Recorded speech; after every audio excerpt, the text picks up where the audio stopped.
Chapter 6. Off to Montana. At the end of the summer, the cob gathered his family around him and made an announcement. "Children," he began, "I have news for you. Summer is drawing to a close. Leaves are turning red, pink, and pale yellow. Soon the leaves will fall. The time has come for us to leave this pond. The time has come for us to go." "Go?" cried all the cygnets except Lewis. "Certainly," replied their father. "You children are old enough to learn the facts of life, and the principal fact of our life right now is this: we can't stay in this marvelous location much longer." "Why not?" cried all the cygnets except Lewis.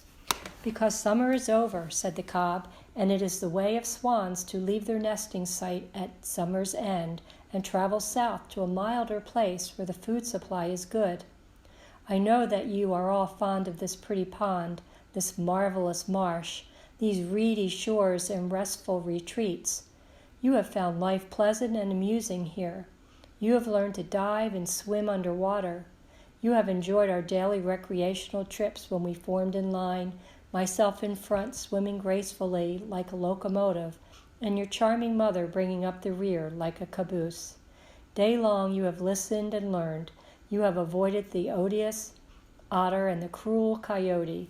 You have listened to the little owl that says, k, k, k, k. You have heard the partridge say, quit, quit. At night you have dropped off to sleep to the sound of frogs, the voices of the night. But these pleasures and pastimes, these adventures, these games and frolics, these beloved sights and sounds must come to an end. All things come to an end. It is time for us to go." "Where will we go?" cried all the cygnets except Lewis. "Where will we go? Ka-ho, ka-ho! Where will we go?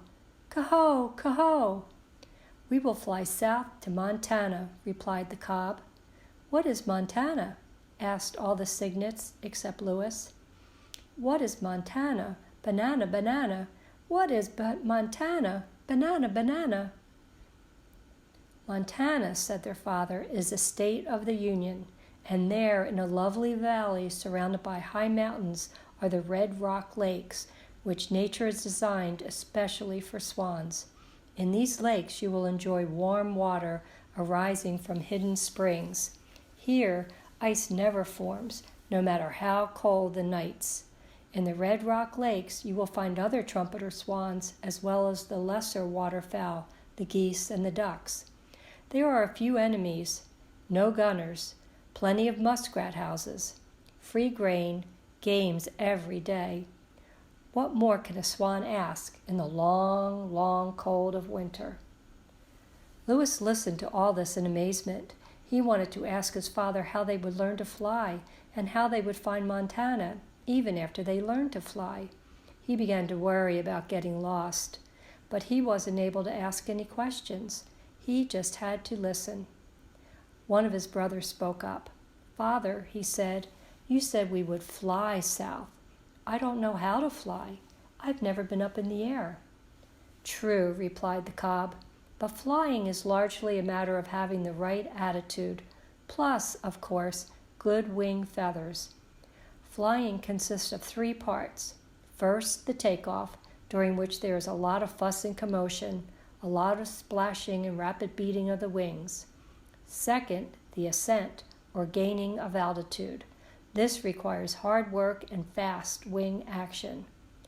Third, the leveling off, the steady, elevated flight, high in air, wings beating slower now, beating strongly and regularly, carrying us swiftly and surely from zone to zone, as we cry, 'Ka-ho, ka-ho!' with all the earth stretched out far below." "It sounds very nice," said the cygnet, "but I'm not sure I can do it. I might get dizzy way up there if I look down." "Don't look down," said his father. "Look straight ahead, and don't lose your nerve. Besides, swans do not get dizzy. They feel wonderful in the air. They feel exalted." "What does exalted mean?" asked the cygnet. "It means you will feel strong, glad, firm, high, proud, successful, satisfied, powerful, and elevated, as though you had conquered life and had a high purpose. Louis listened to all this with great attention. The idea of flying frightened him. I won't be able to say, "Coho," he thought. I wonder whether a swan can fly if he has no voice and can't say, "Coho." I think, said the cob, the best plan is for me to demonstrate flying to you. I will make a short exhibition flight while you watch. Observe everything I do. Watch me pump my neck up and down before the takeoff. Watch me test the wind by turning my head this way and that. The takeoff must be into the wind. It is much easier that way. Listen to the noise I make trumpeting. Watch how I raise my great wings. See how I beat them furiously as I rush through the water with my feet going like mad. This frenzy will last for a couple of 100 feet, at which point I will suddenly be airborne, my wings still chopping the air with terrific force, but my feet no longer touching the water. Then watch what I do. Watch how I stretch my long, white, elegant neck out ahead of me until it has reached its full length. Watch how I retract my feet and allow them to stream out behind full length until they extend beyond my tail. Hear my cries as I gain the upper air and start trumpeting. See how strong and steady my wing beat has become. Then watch me bank and turn, set my wings, and glide down. And just as I reach the pond again, watch how I shoot my feet out in front of me and use them for the splashdown, as though they were a pair of water skis. Having watched all this, then you can join me, and your mother too, and we will all make a practice flight together until you get the hang of it. Then tomorrow we will do it again, and instead of returning to the pond, we will head south to Montana. Are you ready for my exhibition flight? Ready, cried all the cygnets, except Louis. Very well, here I go, cried the cob. As the others watched, he swam downwind to the end of the pond, turned, tested the wind, pumped his neck up and down, trumpeted, and after a rush of 200 feet got into the air and began gaining altitude. His long white neck stretched out ahead, his big black feet stretched out behind. His wings had great power. The beat slowed as he settled into a sustained flight.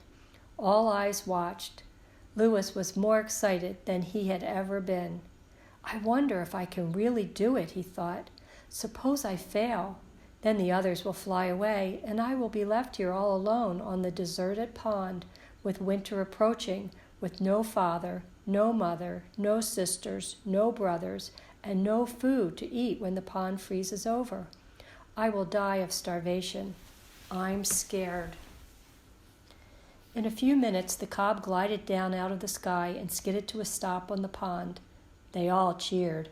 Coho, coho, beep, beep, beep, beep. All but Louis.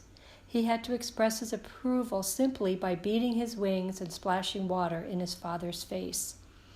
All right, said the cob. You've seen how it's done. Follow me, and we'll give it a try. Extend yourselves to the utmost. Do everything in the proper order. Never forget for a minute that you are swans, and therefore excellent flyers, and I'm sure all will be well. They all swam downwind to the end of the pond. They pumped their necks up and down.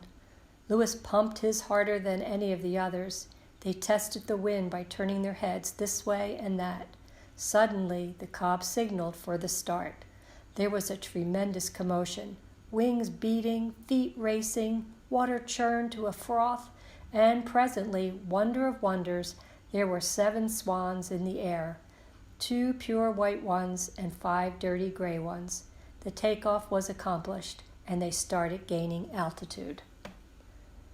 Louis was the first of the young cygnets to become airborne, ahead of all his brothers and sisters. The minute his feet lifted clear of the water, he knew he could fly. It was a tremendous relief, as well as a splendid sensation. Boy, he said to himself, I never knew flying could be such fun. This is great. This is sensational. This is superb.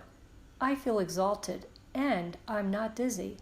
I'll be able to get to Montana with the rest of the family. I may be defective, but at least I can fly."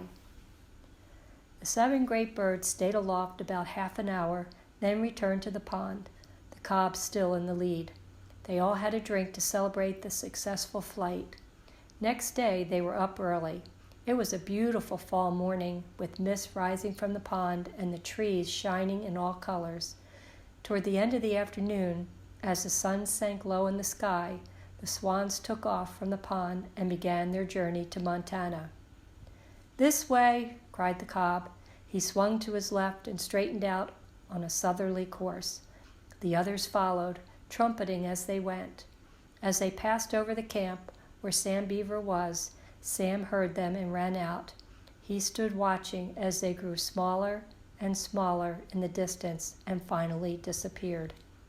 "What was it?" asked his father when Sam returned indoors. "Swans," replied Sam. "They're headed south." "We'd better do the same," said Mr. Beaver. "I think Shorty will be here tomorrow to take us out." Mr. Beaver lay down on his bunk. "What kind of swans were they?" he asked. "Trumpeters," said Sam. "That's funny," said Mr. Beaver. "I thought trumpeter swans had quit migrating. I thought they spent the whole year on the Red Rock Lakes, where they are protected."